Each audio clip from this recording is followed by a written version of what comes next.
Men jaa fil hasana falahu ashru amsalha ve men jaa bis sayyi'a fala yujza illa mislaha ve hum la yuzlamun.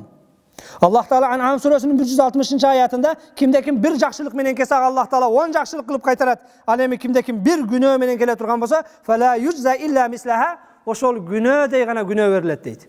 Bir соо иш кылсаңыз 10 соо иш кыл деп жазат экен. Bir günөө кылсаңыз bir эле günөө кылды деп жазат экен. Ve hum la yuzlamun. Allah'ın pendeleri hiç kандай Kudayın aslında zulümdükka kavulbaydı deydi. فَاِنَّ السَّيِّئَةَ هِيَ الْاُخْرَى لَهَا عَشُرٌ مِنَ الْعُيُوبِ. Allah Teala Kur'an'da bir günö dep жазgany menen al bir günönün 10 kesepeti sende kalat deydi. Bir soopka 10 soop жазат экен. Bir günögө Kuday bizge mээрімдүү болгондугу үчүн bir günögө bir günö деп эле жазат экен. Өзү реалдый карасак не болот эле? Пайда канча болсо зыян да ошончо болуш керек эле. Бирок пайда болгондо, сооп иш болгондо Аллах Таала 10 сооп жазат экен дагы. Ал эми күнөө иш кылганыбызда бир эле күнөө деп жазат экен, көбөйтпөйт экен. Бирок алымдар айтат, бирок ошол күнөөнүн 10го көбөйбөгөнү менен 10 кесепети калат дейт. Биринчиси анналабда иза амила сайятан факат асхата халикаху ала нафси. Чындыгында пенде күнөө кылганда жаратуучусу Аллах Тааланы ачуулантат дейт. Аллах Тааланын каарына тиет. Ва хуа кадирун алейхи фи кулли вакт. Ал эми Аллах Тааланын ачуусуна тийгениңде Аллах Таала har lahzada, har sekundda seni azapка дуушар кылып же болбосом ошондой абалыңдан кайтарып коюшу толук мүмкүн. Экинчиси аннаху адна мен хуа абгада илейхи ва хуа иблис адувуллахи ва адув. Günөөнүн 10 кесепети калат экен адамда, ошолордун экинчиси бул күнөө кылганыңда sen шайтанга жакындайт экенсиң. Алланын душманы болгон, өзүң да душманым деп билген шайтанга жакындап, шайтан менен дос болот экенсиң Кудайга күнөө кылган учурунда. Ва салис аннаху ятабааду ан ахсанил мавади ва хуал жанна. Günөөнүн себебинен эң жакшы орундук болгон бейиштен алыстайсың. Төртүнчүсү günöөнүн себебинен эң жаман жай болгон тозокко жакындайсың. Бешинчиси аннаху жафа хаббу шайин илейхи ва хуа нафс. Günöөнүн себебинен өзүңө эң сүйкүмдүү болгон өзүң, нафсиңа өзүң зулум кыласың дейт. Күнөө кыласыз, анын кесепетинен эртең кыяматта эмне азапка дуушар болосуң дейт. Өзүң эң жакшы көргөн, бүгүн аздектеген башка кылган, форманы кийимди тандап кийген башка кылган, тамакты сорттоп жеген, ооруп калбайын башка кылбайын деп аздектеген нафсиңа күнөө кылуу менен сен не кылат экенсиң? Зулум кыласың дейт. Алтынчысы аннаху наджаса нафсаху бил маасия. Күнөө менен бүтүндөй денеңди нажасат кылып булгайсың. Анткени Аллах Таала бул денени таза кылып жараткан. Жетинчиси аза асхабаху лазина ла юзунаху ва хумул хафаза. Дайым сиз менен чогуу жүргөн, сиздин жакшы иштериңизди жаза турган могул жердеги периштелерге дагы ыза берет экенсиз. Мына ошолор да сизден не жийиркенип алыстап калат экен сиз күнөө кылган учурда. Дайым сиз менен чогуу жүргөн периштелер сизден жиргенеткен күнөөңүздүн кесепети менен. Сегизинчиси аннаху ahzana habibahu Muhammed sallallahu aleyhi ve sellem fi qabrihi. Эң сүйкүмдүү болгон пайгамбар sallallahu aleyhi ve sellemди капакылат экенбиз. Пайгамбардын ачуусуна тиеткенбиз. Faqat warada anna amaluna turad aleyh. Бизге жеткен маалыматтар боюнча кылган жакшы иштерибиз дагы, жаман иштерибиз дагы пайгамбарга алып барылат экен. Пайгамбарды өлдү деген маалымат бизде туура эмес. Пайгамбар ал барзахул алам же болбосом жаратканга кайтты деп айтабыз.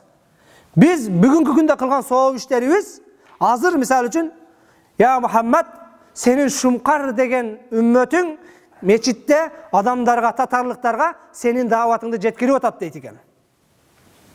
Дагы бир Эшмат деген бирөө күнөө кылып аткан болсо, о Мухаммад Эшмат деген үммөтүң ошто ушундай күнөө кылды деп соо ишибиз дагы, күнөө ишибиз дагы пайгамбарга барат экен.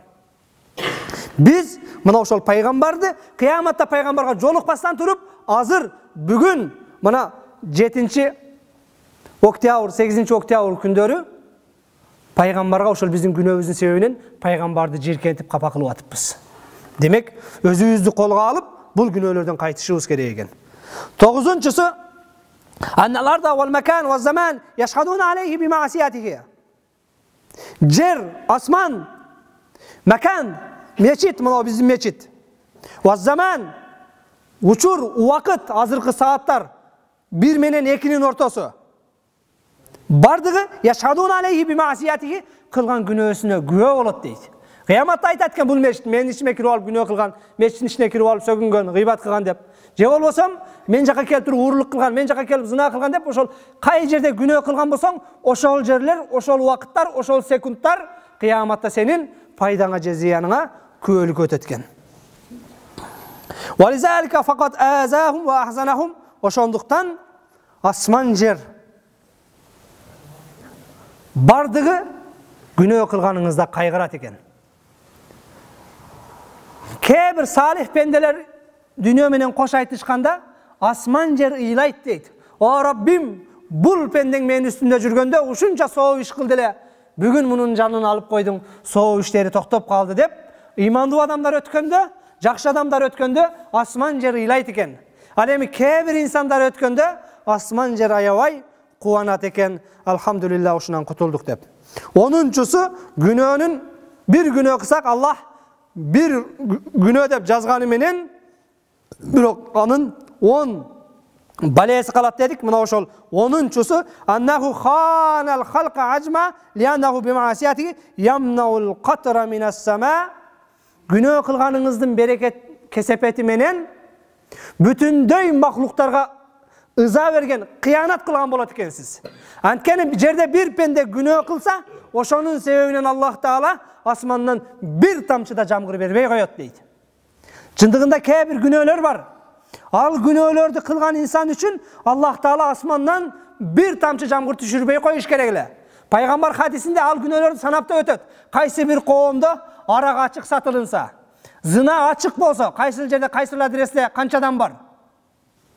Ушул нерселер ачыкка чыккан учурда, адамдар аракты айып көрбөй калган учурда, кээ бирөөлөргө окшоп той кылаардан мурда арак издеп калган учурда Аллах Таала асмандан тамчы жамгыр бербей коет, эгер алардын арасында айбанаттар жок болсо дейт. Бүгүн бизге жамгыр жаап атканы, кар жаап атканы, үйүңүздө багып аткан этиңиздин, мышыгыңыздын урматына жаап аткан болушу мүмкүн. Биз пайгамбар хадисте айтып, кимде ким кайсыл коомдо ушул күнөөлөр табылса, Аллах асмандан бир тамчы жамгыр бербей коет деген күнөөлөрдүн түрү менен бир эле жол эмес, кайра жасадык. Ошого карабастан Аллах жамгыр, кар, жерден чөптөрдү өндүрүп чыгып бизге мөмө жемиш берип атканы, бул мына ошол арабыздагы биздин айбанаттардын урматына. Анткени эч бир ит Кудайга күнөө кылбайт экен. Эч бир эшек бизге окшоп арак ичпейт экен. Эч бир чочко сиз экөөбүзгө окшоп Кудай жат деген малда жат, тур деген малда турбайт экен. Алар мына ошол өзүнүн жараткан миссиясын так аткарат экен. Бир гана инсан нафсисине азгырылып, шайтанга кошулуп, ушул күнөөлөрдү кылып коюп, ошол күнөөнүн кесепети менен эртең кыяматта тозокко түшпөсүн деп, аалымдар, пайгамбарыбыз бул хадистер менен бизди эскертип, тообага чакырып атат. Фафирру илаллах, Кудайга чуркаңыздар, инни лакум минху назирун мубин, жараткан Аллах Тааладан ачык айкын эскертүүчүмүн.